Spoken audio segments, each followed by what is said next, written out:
네, 애널리스트 톡톡 시작합니다. 앞서 여기 드린 것처럼 오늘 이 시간에는 은행주 담당하시는 김은중권 김은갑 연구원 모셨습니다. 안녕하십니까? 안녕하세요. 네, 반갑습니다. 금융주, 은행주가 최근에 또 언제 여기까지 올라왔지? 라고 생각하실 정도로 많은 분들이 좀 깜짝 놀랄 만한 그런 상승 탄력을 좀 자랑하고 있습니다. 아무래도 요즘 돌아가는 상황들을 보니까 네. 지주사도 강세를 보이고, 그리고 또 대선 이슈도 있고, 밸류업 얘기 계속 나오고 있고, 그런 부분들이 다 합쳐져서 돌아가는 것 같은데, 최근에 랠리의 배경부터 한번 정리해 볼 수 있을까요? 탄력 있게 올랐다고 말씀하셨는데 탄력보다는 그냥 꾸준히 올랐죠. 맞아요, 맞아요. 예. 특정 업종들이 막 순환매로 돌아가면서 좀 빛나고 있을 때 저희는 그 정도는 아니지만 그러네요. 그냥 꾸준히 올랐습니다. 그러니까 뭐 조방원만큼은 아니지만, 거긴 뭐 따라가기 엄두가 안 나요. 그렇죠. 네. 예. 뭐 멀티플은 뭐 이 정도 올랐어도 낮은 정도니까 네. 오르기 시작하기 전에는 뭐 당연히 낮았고요. 그리고 네. 주주환원은 뭐 이런저런 시끄러운 잡음이 있어도 계속 강화되고 있었고 그 정도가 배경이 아닌가 싶습니다. 그렇군요. 꾸준함의 상징이죠. 그러니까 금융주는 항상 그래요. 은행주는 언제 여기까지 왔지? 언제 여기까지 왔지? 네. 이런 생각을 하게 되는 은행주였는데 여러 가지 그 패러다임들이 프레임들이 같이 묶여서 모멘텀들이 같이 묶여서 가고 있는 것 같아요. 근데 사실 대선 기간에 원래는 금융주가 그렇게 힘을 못 썼다고 하더라고요. 근데 이번만큼은 다른 배경 얘기를 해주실 수 있나요? 사실 그 첫 번째 말씀 자체가 오해입니다. 그래요? 그러니까 대선 관련된 시기가 오면 네. 힘을 못 쓸 거다. 규제가 나오고 공약이 됐던 정책 실행 과정에서 은행주한테는 안 좋은 일이 생기고 수익성이 나쁘고 주가가 별로일 거다라가 이제 일반적인 인식인데 그 인식은 왜 생긴 거예요? 규제가 생길까봐? 네. 아. 상식적으로도 틀린 말은 아니죠. 그런데 그렇군요. 과거의 사례를 보면 네. 그 떨어지고 있던 주가는 떨어지고 올라가고 있던 때는 오르고 그냥 원래 흐름대로 흘렀다가 훨씬 더 많습니다. 그래요? 네. 그리고 관련돼서 나오는 이제 주요 뉴스가 네. 대출 금리에 대해서 이런저런 얘기가 나온다거나 그쵸. 막 네. 은행들이 막 그때그때 돈 잔치한다. 막 이런 네네네. 비판 많이 받잖아요. 대출 증가율에 대해서 그러니까 대출의 규모에 대해서 규제가 더 세진다 아니다 이런 이야기들이 많이 나오는데 예. 사실은 그것도 그 큰 흐름에 그 상관이 별로 없습니다. 그러니까 금리가 오르고 있었을 때는 그대로 그냥 저희 수익성이 좋아지고 떨어지고 있을 때는 수익성이 나빠지고 그런 흐름이었고요. 그다음에 대출 증가율도 그 금융위기 같은 큰 이벤트가 섞여 있지 않는 한 네. 그림 보시면 오르고 있을 때는 오르고 떨어지고 있을 때는 떨어지는 흐름이었다고 보시면 될 것 같습니다. 그러니까 대세에 별로 지장은 없다는 노무현, 거군요. 이명박 이때는 저 리먼 사태 때문에 딱 아. 드라마틱하게 그때 바뀐 것처럼 보이는데 예. 그것도 그 약간의 그 영향이 없진 않죠. 없진 않은데 네. 큰 그 저희의 수익성을 바꾸는 이벤트는 아니었습니다. 그러면은 굳이 따지면 피해주도 아니고 수혜주도 아닌 건가요? 피해는 피해죠. 왜냐하면 그 아까 말씀드렸던 이미지가 있고 예, 그다음에 예. 아무것도 안 나오는 건 아니고 나오긴 나오니까 네. 주가가 그에 반응을 합니다. 투자 심리가 나빠지기는 합니다. 그러네. 그런데 이번 대선은 조금 저는 다르게 보는 게 네. 제가 은행 한 이제 뭐 대충 말하면 한 20년을 했는데 예. 이번 선거만큼 좀 마음 편한 때가 없었습니다. 왜냐하면은 어느 후보가 됐던 주식 시장이나 주주 친화 정책에 우호적이면 우호적이었지. 그쵸. 배당 소득이 어쩌고저쩌고 하고 있고 뭐 매천까지 간다 뭐 이런 얘기들이 이렇게 나오는 선거는 제 기억에 없었던 것 같습니다. 그래서 누가 당선이 되던 저희는 이 대선 이후에 뭔가 규제가 나와서 흔들릴 걸 걱정하는 것보다 반대로 생각지 못한 주주 환원을 강화하는 주식에게는 좋은 일이 생길 가능성도 있지 않을까. 저는 약간 그런 기대감도 가지고 있습니다. 그러니까 이제 주주 환원이라는 그 단어가 트렌드가 되다 보니까 네. 사실 금융주는 그쪽에 있어서는 할 수 있는 여지가 굉장히 높다 보니까 네. 시장에서 오히려 이번 대선에는 이게 그 뭐 투자 심리 악화가 아니라 투자 심리가 나쁘지 않은 쪽으로 가는 것 같고 연구원님의 그 심리도 굉장히 좀 안정적으로 네네네. 가고 있는 게 이번만큼은 조금 달라질 수 있기를 기대하는 마음이 또 그 꾸준함을 주가를 만든 것 같기도 합니다. 네. 근데 그럼에도 불구하고 뭐 곳곳에서 이제 뉴스를 저도 많이 보니까 네. 그 얘기 없지는 않더라고요. 뭐 그 돈잔치 한다, 금리로 그 은행들이 장사한다.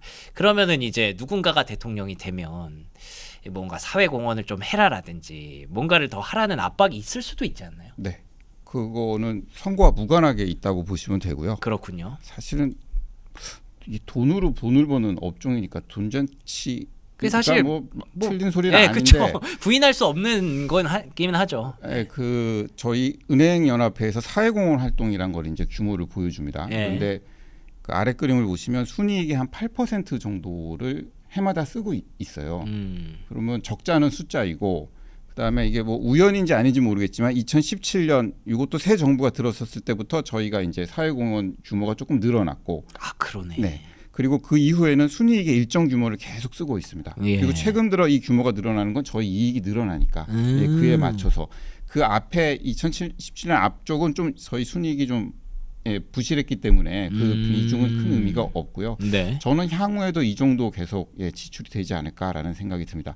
물론 새로운 정부가 들어서고 이걸 더 강화할 수도 있지 않느냐라는 질문도 있을 수 있지만 순이익이 어차피 한 1~2% 사이 정도 더 지출하는 정도가 되면 뭐 그렇게 저희 손익에 큰 지장은 없을 것 같습니다. 아 그럼 요거 우려도 뭐 크게 걱정할 정도는 아니다. 네, 저는 오히려 이거는 정부가 됐던 금융주가 됐던 누군가 해야 될 영역이기 때문에. 네, 그러네요. 네, 그 최근에 작년 말 올해 초에 자영업자 서민금융 또 지원하는 대책이 되게 강화돼서 이미 시행이 됐습니다. 예. 근데 그 정도는 누구가 됐든 해야 되는 영역이 이미 돼버렸기 때문에 코로나 때도 그랬고 그 전에 뭐 햇살론이라든가 그래서 이거는 그냥 은행주라면 그냥 짊어지고 갈 짐이다. 이렇게. 상수라고 보는 게 맞겠군요. 네, 그렇습니다. 아 그렇군요. 그러면은 이제 다시 기대감 쪽으로 넘어와서 밸류업이라든지 주주환원에 대한 기대감 사실 금융주만큼 쉽게 떠올릴 수 있는 건 또 없거든요. 거의 네네. 뭐 바로 떠올라요 1등으로. 예. 그런 기대감은 근데 역으로 생각해 보면 1등으로 떠오르는 것처럼 충분히 반영이 된 건 아닐까 이런 생각할 수도 있거든요. 어떻게 보세요? 그게 잣대가 좀 애매한데요. 네. 제가 예전에도 나왔을 때 약간 일본 은행들하고 많이 비교를 했는데 네네. 그 최근에 뭐 미쯔비시나 스미토모 실적 발표한 거 보면 네. 주주환원율이 60%고 PBR은 이제 1배가 넘었습니다. 근데 저희는 아직 50이 안 됐고 40을 이제 조금 넘었으니까 뭐 각 은행들이 목표로 하고 있는 50에 가고 하면은 PBR은 따라갈 거라고 봅니다. 뭐 예. 우리가 딱 1배가 된다라고 말씀드리기에는 시장 간에 이제 멀티플 차이가 있으니까. 예. 근데 저희는 일단 ROE가 옛날에는 PBR을 많이 설명했었는데 네. 점점 설명을 못 하고 있습니다. ROE 대비 무조건 그러네. PBR은 낮은 숫자였고. 이게 달라졌네. 네. 근데 그 달라진 다음부터는 그러면 주주환원율이 설명을 했냐? 그것도 아닙니다. 그것도 아니에요? 네. 왜냐하면 주주환원율이 20, 25에서는 제가 다 해외 은행 사례를 봐도 네. 주주한테 그게 큰 메리트가 안 됩니다. 아 그래요? 네, 30, 35, 40 이렇게 가면 그 자체만으로도 이 주식은 살만한 어떤 의미를 가지기 때문에. 지금 여기까지 올라왔는데요. 네, 그래서 이제 그 최근에 주주환원율에 따라서 PBR이 약간 반응을 하기 시작했다라는 거죠, 저는. 그럼 앞에 ROE하고 합치면 네. ROE를 기준으로 한 펀드멘탈보다는 지금 싼 상태고, 그 다음에 그거를 따지기 전에 그 잣대를 사용하기 전에는 일단은 주주환원율이 높아지면서 올라가는 상태가 지금 현재 모습이다 이렇게 보시면 될 것 같고요.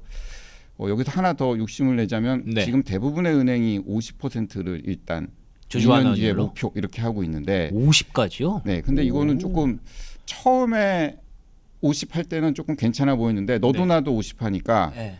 약간 그게 좀 재미없어져 버린 측면이 있습니다. 그러네요. 그리고 저는 ROE가 높은 은행주 일부는 네. 2년 뒤에 50 넘어가 있을 거라고 생각이 듭니다. 근데 50을 이거는 넘겨요? 제가 얘기하는 게 아니라 예. 각 은행이 이제 목표를 수정하면서 저는 이제 조기에 달성할 수 있고 올라갈 수 있습니다라고 하면 그때 이제 주가가 조금 더 업되는 계기가 될 수 있지 않을까. 사실 일본 은행주도 천천히 이제 뒤로 갈수록 천천히 오르거든요. 주주환원율이 목표에 가까울수록. 근데 생각보다 실적이 좋고 조금 더 의지를 보이니까 그때 조금 더 주가가 반응했듯이 저희도 이제 좀 그건 이제 다음 국면에 그런 상승의 하나의 동력을 마련할 수 있지 않을까. 그렇게 생각이 듭니다. 와 주주환원율 50을 넘어갈 것이다라고 얘기해 주셨으면은 아니 PBR 아까 그 일본 은행들 비교했을 때 일본 은행들이 1배 넘었다고 하셨잖아요. 주주환원율이 60인 애들. 거긴 60까지 갔어요. 네네네. 그럼 뭐 우리도 1배까지는 안 되겠지만 뭐 한 0.8까지는 어떻게 네. 좀 50인 은행은 0.9 하고 있습니다. 오, 0.9까지 알겠습니다. 지금 뭐 아까 표 보셨던 것처럼 대부분 0.5 미만에 있기 때문에 네. 0.9까지 PBR이 올라간다면 그냥 뭐 단순 계산으로 하면 주가가 2배는 더 갈 수 있다는 뜻이거든요. 네, 뭐 그렇게. 이 부분을 걱정하는 투자자도 있기는 있습니다. 그러니까 정부가 바뀌면 네. 이게 그대로 유지가 될까라는 퀘스천을 가지고는 계십니다. 그래서 조금 올라가는 속도가 약간은 좀 아까 꾸준히는 올랐지만 조금 답답해 보일 수도 있는 게 그런 걱정도 섞여는 있는 것 같습니다. 그래서 저는 대출 규제라든가 대출 금리에 대해서 어떤 규제가 나오는 거는 주가에 큰 대세를 가르는 이벤트는 아닌데 요 주주 환원율만큼은 그냥 현재 추세로 놔둬준다면 저희 상승하는 추세는 계속될 수 있겠다 이렇게 생각이 들고요. 근데 이 이슈는 이미 좀 건드리기는 너무 많이 진행이 되지 않았나. 그쵸. 대외 신인도라는 것도 있고 그다음에 표심이 됐던 여론이 됐던 요거는 이미 좀 친화적인 쪽으로 발언이 많이 나오고 있어서 크게 네. 걱정 안 해도 되지 않을까 그렇게 생각합니다. 그러게요. 뭐 항상 정책은 변수가 있을 수 있기 때문에 반대 방향도 생각은 해봐야겠지만 저는 뭐 그런 것까지 검토를 할 상황은 아니지 않나. 이미 지금 몇 년째 지금 밸류업 외치고 있고 투자자분들의 목소리가 커지고 있는 걸 이제 정치권에서도 너무 잘 이해를 하고 있기 때문에 이래서 주식 투자자들이 많이 늘어나야 되고 그래야 됩니다. 더 많이 거래를 하셔야 되고. 자 그러면은 혹시 그 아까 잠깐 얘기해 주셨지만 뭐 대출 금리가 뭐 크게 대세에 지장은 없다라고 하셨지만 네. 그래도 어쨌든 금리의 방향성은 지금 계속 전 세계적으로 아래쪽으로 좀 가고 네네네네. 있잖아요. 뭐 일본만 제외하면 네. 그 영향은 은행주에게 어떻게 결과를 가져다 줄까요? 일단 경기 부양 등의 목적 등으로 금리를 뭐 지금도 낮아진다라고 생각은 하고 있지만 생각보다 좀 더 빨리 낮아지거나 할 수가 있죠. 네. 그러면 저희 이자 이익에는 안 좋습니다. 그쵸. 이자 이익의 증가를 거의 멈추거나 오히려 약간 감소시킬 수도 있는데 네. 그 9페이지에 그 저희 은행들의 유가증권 관련된 이익 핑크색으로 오, 불끈불끈 쏟는 걸 보면 요거 변수네요. 요거는 금리가 똑 떨어졌을 때마다 이런 일이 생깁니다. 오. 그러니까 저희 자회사 중에 증권 쪽의 이익이 좋아진다거나 그러네요.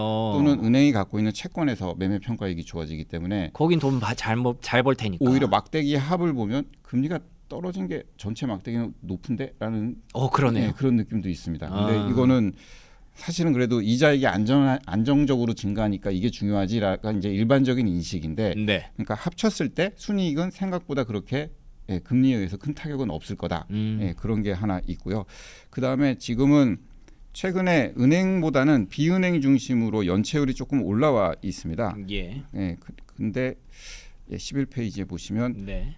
확실히 금리의 높낮이에 따라 대손 비용이나 연체율은 이렇게 궤를 같이 하고 있습니다. 그리고 최근에는 약간 대손이 올라와 있고 연체율도 올라와 있습니다. 옛날에 높았을 때에 비해서는 낮은 수준이지만. 그렇죠. 근데 이게 금리가 떨어지는 구간을 따로 살펴보면 그때마다 연체율은 개선이 됩니다. 그렇겠죠. 뭐 상식적으로도 그렇고. 네네. 네.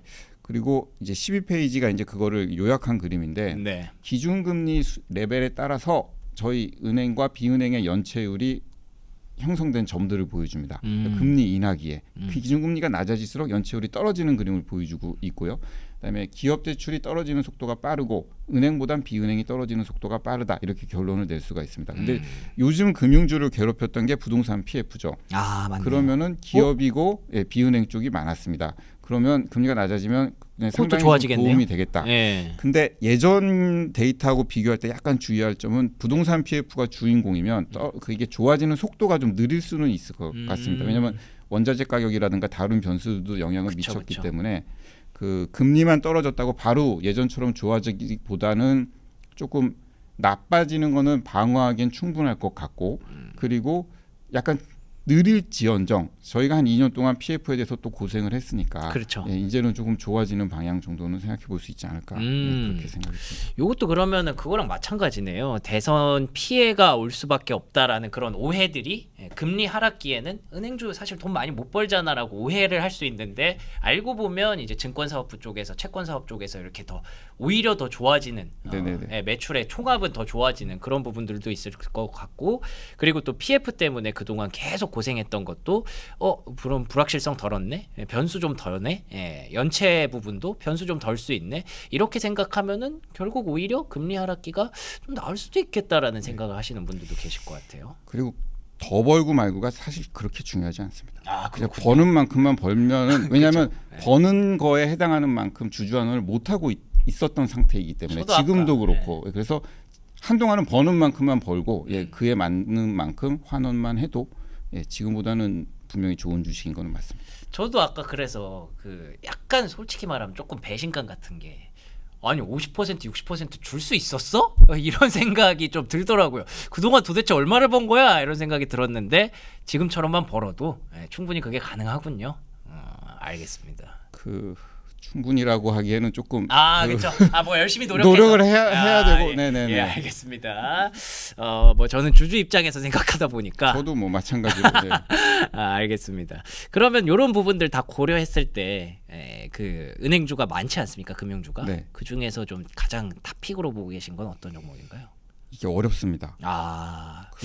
뭐 크게 다르지 않을 것 같긴 해요. 아니 고르고 싶은 게 많아서 어렵습니다. 그래요? 제가 밸류업 초기에 너무 많아서. 자본 비율 높은 애들만 사면 됩니다라고 하고 네. KB 신한, 하나금융, JB 이렇게 기억나요. 네. JB까지. 일단 뭐 복잡하게 보지 말고 자본 비율이 높아야 주주환원을 세게 할 수 있으니까 그거 하면 됩니다 했는데 그들이 퍼포먼스가 일단은 좋았고요. 맞아요. 자본 비율 높으니까 당연히 더 해줬고. 네. 근데 이제 자본 비율이 좀 낮았던 주식들, 우리, BNK, DGB 이런 데서 좀 변화가 보이고 있습니다. 그러니까 자본 비율이 낮은 그 열의를 극복하기 위하여 자본 비율을 높이는데 되게 주안점을 둬갖고 빨리 그 숫자가 올라오고 있는 거에 더하기 주주환원율도 이제 좀 따라오고 있습니다. 근데 똑같은 숫자까지 못 따라가지만 멀티플이 낮으니까 못 올라가니까 그동안 멀티플이 낮았던 장점이 합쳐지면 주식으로서는 뭐 그렇게 오히려 더 매력적으로 느껴지기도 하네요.